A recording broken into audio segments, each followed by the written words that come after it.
Welcome the Pakistani family तो reaction. कैसे आप सब, मेरा नाम आजाद मैं है नानादेव। यार भाई, भारत ने दे दिया है बांग्लादेश को दूसरा सबसे बड़ा झटका भाई बांग्लादेश की जो दूसरी सबसे बड़ी कंपनी है, अच्छा, जो मतलब सबसे बड़ी भाई बंगाल की कंपनी है, उसने बंगाल को लात मारकर भारत में शिफ्टिंग अपनी कर जो ली। सबसे बड़ी कंपनी है बांग्लादेश की। ओ क्या बोल रहे हो यार, भाई, बांग्लादेश तो कंगला हो गया समझ के ना भाई। और ऊपर से राजनाथ जी ने अपनी पूरी आर्मी ठोक के रख दिया। वो अलग उन्होंने कल बोला है। बिल्कुल, तो आप वॉच करते हैं भाई, देखते हैं कौन सी भाई बंगाल की सबसे बड़ी कंपनी ने बंगाल को लात मार के अपना बिस्तरा बोरी उठा के सीधा भारत में सांस लिया। वॉच करते कड़न करते स्टार्ट। तो बांग्लादेश अब भविष्य में कांग्लादेश के नाम से जाना जाएगा, यह बात पूरी तरीके से तय हो चुकी है, क्योंकि अब बांग्लादेश को भारत की तरफ से दूसरा सबसे बड़ा झटका मिल चुका है। और यह झटका इतना बड़ा है कि बांग्लादेश को कंगाल बनने से अब कोई भी नहीं रोक पाएगा, क्योंकि हाल ही में खबर आ चुकी है कि भारत की कपड़ा इंडस्ट्री में रेमंड्स, जो कि भारत की बहुत बड़ी और दिग्गज मैन्युफैक्चरिंग कंपनी है, वह अपने पूरे बिजनेस को बांग्लादेश से भारत में शिफ्ट करने का प्लान बना चुकी है।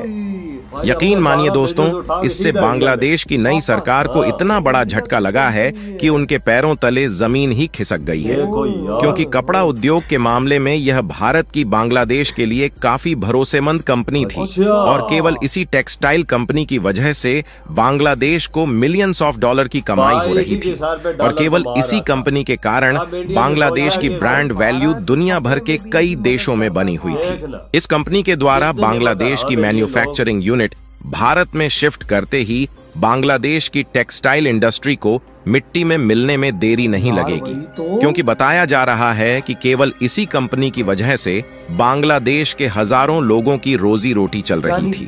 और वह भी इस कंपनी ने ऐसे समय पर भारत में मैन्युफैक्चरिंग यूनिट को शिफ्ट करने का विचार बनाया है, जिस समय ऑलरेडी बांग्लादेश फाइनेंशियल क्राइसिस से जूझ रहा है। पूरी डेवलपमेंट क्या है इस वीडियो में समझते हैं, लेकिन आगे बढ़ने से पहले भारत ने चुपचाप तरीके से बांग्लादेश को दूसरा बहुत बड़ा झटका दे दिया है। उसके लिए वीडियो को एक लाइक करके चैनल को सब्सक्राइब जरूर कर लीजिए, क्योंकि यह आपके लिए तो एक सेकंड का काम है, लेकिन इससे हमारी काफी बड़ी मदद होती है। दरअसल बांग्लादेश पर एक्शन लेने की शुरुआत कुछ ही दिन पहले की गई, जब पहली बार भारत सरकार की तरफ से बांग्लादेश में डीजल और पेट्रोलियम प्रोडक्ट भेजने के लिए सेटअप की जा रही पाइपलाइन के प्रोजेक्ट को अचानक पूरी तरह से बंद कर दिया गया।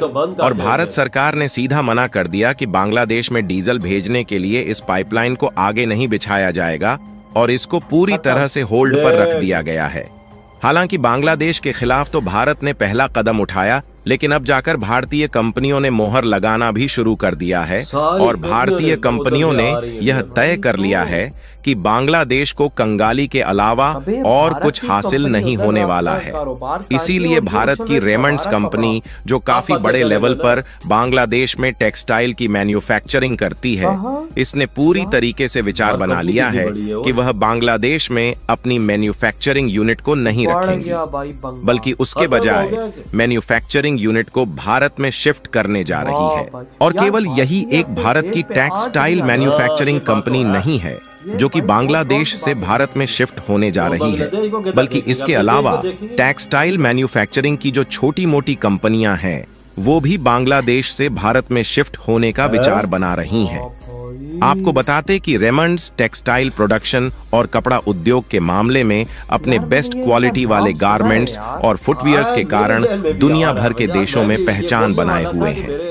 वैसे तो इसकी प्रोडक्शन यूनिट मुख्य रूप से भारत में है, लेकिन इसकी कई मैन्युफैक्चरिंग यूनिट बांग्लादेश में भी है, जहां से यह कंपनी हर साल लगभग $800 मिलियन का तो केवल मुनाफा कमाती है। बांग्लादेश, जो गारमेंट्स और टेक्सटाइल एक्सपोर्टर के मामले में दुनिया के सबसे बड़े देशों में गिना जाता है, वह इन्हीं कंपनियों के कारण है, क्योंकि रेमंड्स के द्वारा बनाए गए गारमेंट्स और फुटवियर्स की क्वालिटी इतनी अच्छी होती है कि उनके प्राइस महंगे होने के बावजूद भी दुनिया भर के देशों के बड़े बड़े ब्रांड्स गारमेंट्स की सप्लाई लेने के लिए इसी कंपनी को ऑर्डर देते हैं। और आपको जानकर हैरानी होगी कि केवल इसी एक कंपनी की वजह से बांग्लादेश में बनाए गए टेक्सटाइल और गारमेंट्स का एक्सपोर्ट होने से कई $100 मिलियन का टैक्स हर साल बांग्लादेश को मिलता है।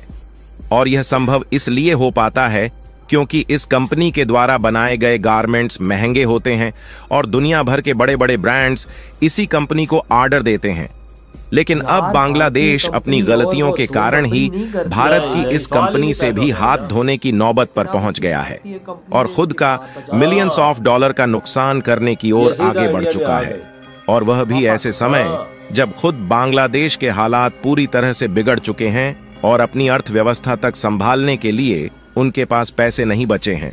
इसीलिए बांग्लादेश की चाहे अंतरिम सरकार हो या फिर वहां के भारत विरोधी लोग इस खबर को सुनते ही उन सभी के तोते उड़े हुए हैं, क्योंकि बांग्लादेश को अच्छे से मालूम है कि भारत की इन्हीं कंपनियों के कारण दोबारा से उनकी अर्थव्यवस्था ऊपर उठ सकती है। लेकिन अगर यह भारत वापस चली गई तो उनका दोबारा से ऊपर उठना बिल्कुल भी संभव नहीं है। और बांग्लादेश चाहे जितनी भी चीनी कंपनियों को अपने देश में क्यों ना बुला ले, वह कुछ दिन के लिए बांग्लादेश में तो आएंगी, अपनी प्रोडक्शन यूनिट भी सेटअप करेंगी, लेकिन बांग्लादेश के नाम का फायदा उठाकर वैश्विक मार्केट में एक्सपोर्ट करके अपनी झोली भरेंगी। फिर उसके बाद दुनिया भर के मार्केट में इनका नाम खराब करके अपने देश वापस लौट जाएगी।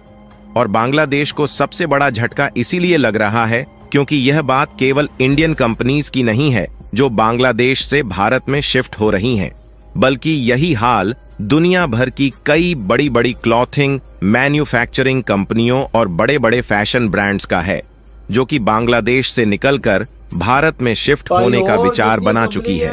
दरअसल जारा, जो कि दुनिया का one of the biggest fashion brand है, यह भी अपने ज्यादातर कपड़े बांग्लादेश से ही बनवाता है। दुनिया के जो बड़े बड़े ब्रांड्स हैं, वह अपने ज्यादातर कपड़े और फुटवियर बांग्लादेश से ही बनवाते हैं। बांग्लादेश की टेक्सटाइल इंडस्ट्री काफी ज्यादा बड़ी है और वहां की सरकार भी टेक्सटाइल इंडस्ट्री में कंपनियों की मदद भी करती है। इसलिए जो दुनिया के ज्यादातर बड़े बड़े ब्रांड हैं, उनके कपड़े से बने जितने भी प्रोडक्ट हैं, वह बांग्लादेश से ही भेजे जाते हैं, क्योंकि यह जो दुनिया की बड़ी बड़ी फैशन और क्लॉथिंग कंपनियां हैं, यह अपने कपड़े खुद नहीं बनाती, बल्कि बांग्लादेश की ही टेक्सटाइल मैन्युफैक्चरिंग कंपनियों को ऑर्डर देती है और बांग्लादेश के मैन्युफैक्चरर द्वारा उनके हिसाब से कपड़े बनाकर तैयार किए जाते हैं। लेकिन अब इन बड़े बड़े ब्रांड्स ने भी बांग्लादेश से मुंह मोड़ लिया है और उनकी जो मेजर सप्लाई है, उसके लिए भारतीय मैन्युफैक्चरर्स को तेजी के साथ ऑर्डर मिलना शुरू हो चुके हैं। यानी कि बांग्लादेश की टेक्सटाइल इंडस्ट्री का अर्श से फर्श पर गिरना पूरी तरह से तय है। और दूसरी तरफ भारत की जो टेक्सटाइल इंडस्ट्री पिछले कुछ सालों से स्ट्रगल कर रही थी, उसे बांग्लादेश के इन हालातों ने एक नई रफ्तार दिला दी है। फिलहाल देखा जाए तो भारत का जितना फायदा होने जा रहा है, उसे 100 गुना ज्यादा बांग्लादेश का नुकसान होने वाला है, क्योंकि भारत की अर्थव्यवस्था बहुत बड़ी है। इससे थोड़ी बहुत फैक्ट्रियां भारत में आ जाएंगी तो इससे भारत पर थोड़ा बहुत ही प्लस पॉइंट होगा। लेकिन जो बांग्लादेश पूरी तरह से टेक्सटाइल इंडस्ट्री पर ही डिपेंडेंट है, वह तो पूरी तरह से मिट्टी में मिल जाएगा। तो भाई साहब, बांग्लादेश तो अंदाजा लगाओ, ये जो रेमंड है, ये भारत की सबसे बड़ी भाई मैन्युफैक्चरिंग कंपनी जो इस टाइम बांग्लादेश के अंदर थी। इन्होंने बिस्तर बोरी उठा के अपनी सीधा इंडिया, इन्होंने कहा कि जब मेरे भारत पे तुम लोगों ने आंच लाई तो मेरा क्या काम तुम्हारे देश में आके काम करने का। मैं यार यकीन मानो, तुम इंडियंस को आज मान के तुम अपने देश के लिए अपनी जान तक देने को तैयार हो, अगर तुम्हारे देश पे आंच आए। बिल्कुल, हम पाकिस्तानी बंगाली ऐसे नहीं है। हम पाकिस्तानी अपने देश को जितना ही कोई न ठोक देना, हमें बोलेंगे हमें पैसा मिल जाए, यही बहुत है, देश गया भाड़ में। लेकिन इंडियंस यार देखो भाई, भारत पे उन्होंने उंगली क्या उठाई। भारत की फैक्ट्री जितनी कपड़े की थी निकल के सारी सीधी इंडिया। ना भारत की सबसे बड़ी कंपनी ने बंगाल में बोला कि तुम भाई साहब, एक तो हम लोग तुमको $1 बिलियन साल का प्रॉफिट दे रहे हैं, बिल्कुल, तुम्हारी इकोनॉमी में इजाफा कर रहे हो, तुम हम ही आंखें दिखा रहे हो, मेरे भारत देश को तुम आंख दिखा रहे हो। आज उनको मुंह पे थप्पड़ मार के खाता सीधा इंडिया। ये कितनी बांग्लादेश के लिए वो क्या बोलते हैं कि खराब सिचुएशन है कि इन हालात में भी उसे ये चीज नहीं छोड़ रहा। सही का ये मोदी जी ने सिर्फ ये चीज बोली थी कि हिंदुओं पे जुल्म करना बंद कर दो। सही का। और भाई बड़ी बड़ी कंपनियों ने भी भारत का रुख करना शुरू कर दिया। हाँ, जो और कंपनियां हैं उन्होंने भाई बड़े बड़े इस दुनिया में भाई आर्टिकल्स छाप रहे हैं कि इंडिया की क्लॉथ्स मैन्युफैक्चरिंग कंपनीज को ये क्या हो गया, क्या इंडस्ट्री को एकदम भूम मिल गया भारत की, भाई साहब एकदम उड़ान भरना लग गई है। ये बीच की कहानी है। और अभी जो रेमंड भारत में मैन्युफैक्चरिंग करेंगे वही $1 बिलियन भारत को प्रॉफिट होगा। वजह खाली प्रॉफिट नहीं होगा, लोगों को रोजगार भी और मिलेगा। ये तो है, हजारों लोग लगेंगे काम पे, जो बांग्लादेशी काम कर रहे थे और अब इंडियन काम करेंगे। ये इनको तो नहीं पता ना, जो आज का वाकया में भारत का दूसरा सबसे बड़ा झटका है, ये दूसरा बड़ा झटका, ये तो मिट्टी में मिल जाएगा। वही ना। तो यार आपकी क्या थॉट है, इधर ही वीडियो खत्म करते तो बाय।